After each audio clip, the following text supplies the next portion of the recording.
நம்மை உண்டாக்கின தேவன் ஒரு திரித்துவம் உள்ளவராக இருக்கிறார். அப்போ இந்த 3 திரித்துவம் என்றால் என்ன அப்படின்னு கேட்டால், பிதா, குமாரன், பரிசுத்த ஆவி என்று சொல்லி எழுதப்பட்டிருக்கிறது.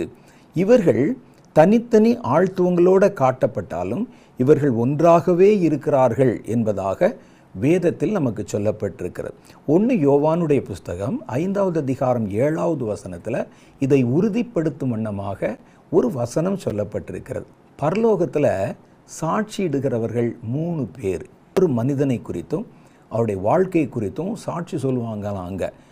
பிதா, வார்த்தை, பரிசுத்த ஆவி என்பவர்களே இம்மூவரும் ஒன்றாயிருக்கிறார்கள் அப்படின்னு சொல்கிறார். யோவான் தன் புஸ்தகத்தில் சொல்லும்போது 3 பேர் சாட்சி கொடுக்குறாங்க. அந்த 3 பேர் யாருன்னா பிதா, வார்த்தை, பரிசுத்த ஆவி. இந்த வார்த்தை என்பதைத்தான் நம்ம குமாரன் என்றும் இயேசு கிறிஸ்து என்றும் சொல்லுகிறோம்.